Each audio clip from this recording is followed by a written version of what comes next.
Dominick.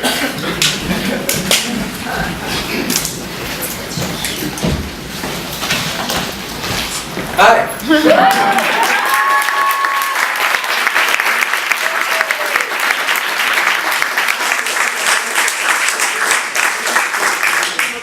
Can't see it.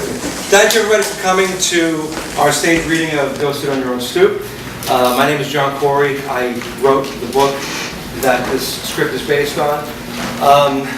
Try to keep it really brief. I did make notes and I can do 20 minutes very easily, but I'll try not to. But the script was, actually the book was written and it's in the writer's note program. Mike Costel, who has been a producer in TV for a long time, read my book, he enjoyed it, and he demanded that I write a script. I didn't know what I was doing. I gave it a shot. And then it wound up in the hands of Anthony Cicino, who's an old neighborhood friend and screenwriter in his own right. He gave it to Dominick LaRuffa, and Dominick would not leave me alone after that, insisting that he had to play me. It was very flattering. I still don't know what he sees in it, but we went on this little journey together. And Michael Tartaglia, who I'll introduce you to in a minute, is the director. He said when we were going to rehearsals yesterday, you know, you'll go up there and say that we're all amazing, then I'll go up there and I'll say you're amazing.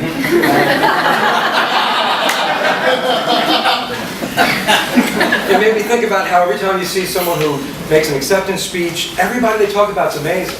And you know that they're not amazing, because as soon as you walk out this door, you run into 500 people that are not amazing.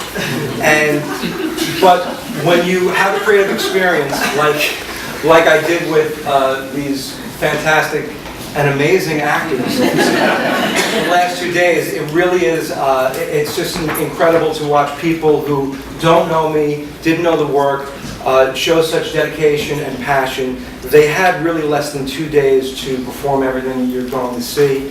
The love and the connection they showed to what I wrote is really, I still don't fully comprehend it, and I don't have words for it. It's humbling and flattering, and I am really, really in your debt for the time and dedication they have all donated. I thank you guys from the bottom of my heart. I want to make a special mention of the two children that are up here, the smaller actors, Alex and Max. They are wonderful kids.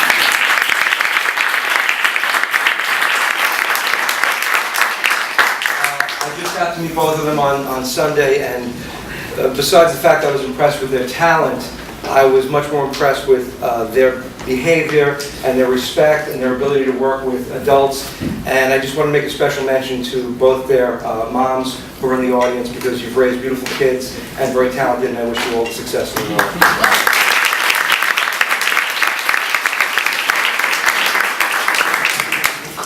We have a lot of industry people. I work for AMC Networks. I have for a long, long time, and many of the people in the audience tonight are my colleagues and friends from the industry. The people that put on shows like The Walking Dead and Mad Men and Breaking Bad are in the audience.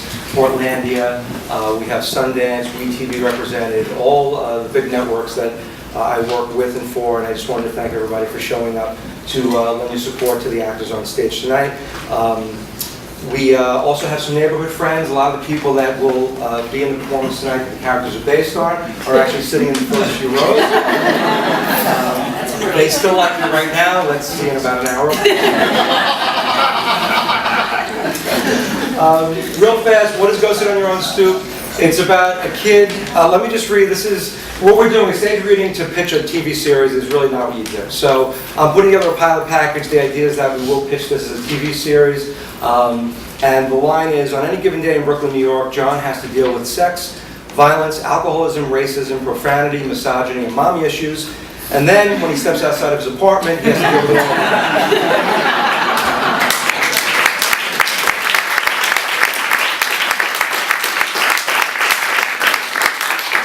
That's really what it's all about. That's what a lot of my life was. But I loved all of it. I think that this time period in Brooklyn, New York, and in New York City's history, which starts out in 1977, we use the filming of Saturday Night Fever, which really was the cultural watershed moment for Brooklyn in the 70s.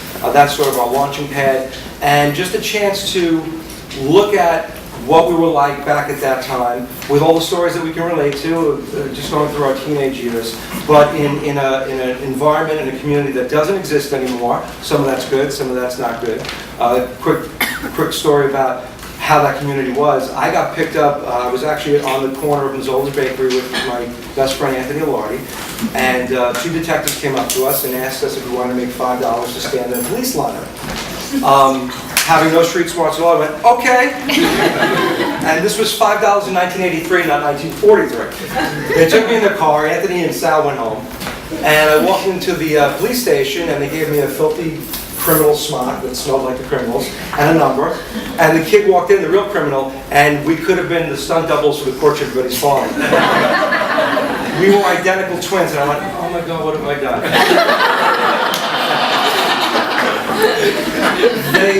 They put us next to each other, and seriously, they had to separate us because the woman picked me. They separated us. I got back in the car as we were driven home, and then it dawned on me that if I got dropped off in front of my house from a police car, my mother might be upset. So I asked them to drop me off 3 blocks away. By the time I got to my house, my mother was on the stoop screaming at me because she knew I'd come out of a cop car. That's the way the neighborhood worked. It was already relayed.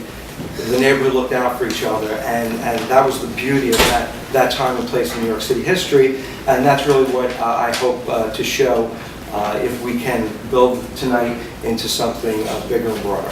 So that's that. I just want to say a quick thank you to Anthony Cicino again, who put the script in the hands of Dominick LaRuffa. I really appreciate it. Dominick's working on his own project called St. Anthony's of Brooklyn, which is a beautiful story about a character based on him growing up in downtown Brooklyn, and really hoping that that takes off and becomes what I know it can be. Thank you, John. I also want to say thank you to Diane Mullen. Diane's not here tonight. Her proxy, her husband Fred Mullen is. Diane was the one who insisted that I write a book. She would not leave me alone because she thought my stories were fun. And I felt like the Ramblings of an old man, but she insisted, and I said, what the hell? And it's brought us just to a night like tonight, which has been filled with too much fun and beauty for me to explain. So thank you. And the last thing, 3 people that I'm forgetting, but I won't. My children, Danielle, Jimmy, and Melissa. Tonight is dedicated to you, as is everything I do.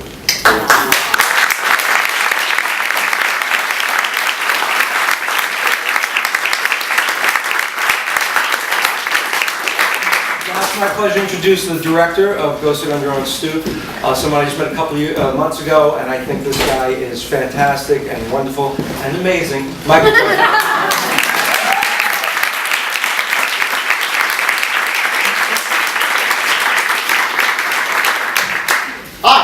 Hi, my name is Michael Tartaglia, and I am the director of tonight's reading. I'm going to keep this as brief as I can. I want to get this rolling. 2 very short months ago, I was given a script by my dear friend Dominick LaRuffa, and I was going to visit some friends that weekend, so I took it with me and I read it the next morning, and honestly, I was mad at myself I didn't read it on the way there. I was instantly hooked onto it. It was called Go Sit on Your Own Stoop. It was a pilot written by John Khoury, and this is new to me. I'm a director. I'm not used to the lights. I told the cast when we got into the first day of rehearsal why I loved it. For me, it takes place in the most interesting time in the city I love the most. It takes place in New York, the summer of 1977. Some of you will remember Son of Sam, the New York City blackout, and as I put it the other day, it's the transition point when the Big Apple was turning rotten. What I hope you'll see tonight is a glimpse in the day, the beginning of that transition. I just want to take a moment to thank all the actors. Many, many readings get 15 to 25 hours to rehearse, and what they've done in 10 short hours is nothing short of incredible. I told them backstage, and I'm very proud to say in front of you all, I've been here 8 years and I've never had a cast like this that we've all just clicked right off the bat. I won't keep you any longer. I want to get this thing rolling. A couple quick thank yous before we begin. Dana Marcolena, you've been a fantastic soundboard assistant and more than anything, friend.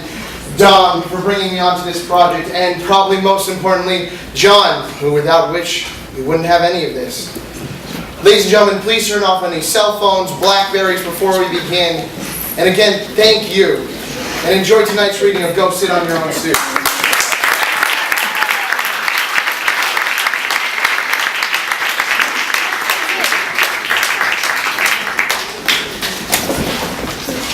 Exterior, Brooklyn, New York, 1977. 86th Street and 20th Avenue under the elevated train, Lake Warren. Opened with a crane shot showing a large crowd gathered watching the filming of a new movie with John Travolta. It's called Saturday Night Fever. The streets are dirty, and although the people aren't, they don't exactly look bright and clean either. The shot moves in slowly and finally rests on a smaller section of the crowd. In the middle, we see four boys, John, Anthony, Mandela, and Steve. He's John's cousin. John's looking up at the elevated train tracks while everyone else is looking towards John Travolta. You know what I just realized? This is exactly where they filmed the car chase from The French Connection. Really? Wow. Hey, you know what else they filmed here? Who gives a shit? You ever seen that one? What? Shut up. I'm trying to teach you about movie history. Teach this, huh? You let me watch Barbarino eat a slices in peace, please? Hey, this ain't your neighborhood. Don't embarrass me, you understand? Cut to three other boys in the crowd. Louis, leader of the group, Angel, and Peter, the short brother of Louis. You know these guys? Yeah, the big dude lives around the corner. He's related to the one next to him, John Jojo, something like that. Lives downtown. Seems like a nice guy. A nice guy? They're all jerk-offs talking while Travolta's trying to film. Shut up. John Travolta walks up to a pizza storefront and orders 2 slices, placing one on top of the other.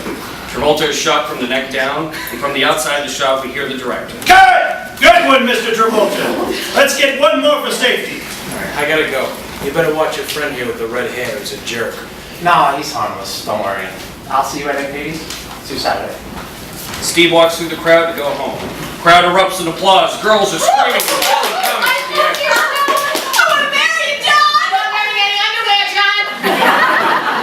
Yeah, that's right, Johnny. She got some nice bacala to put on them slices, huh?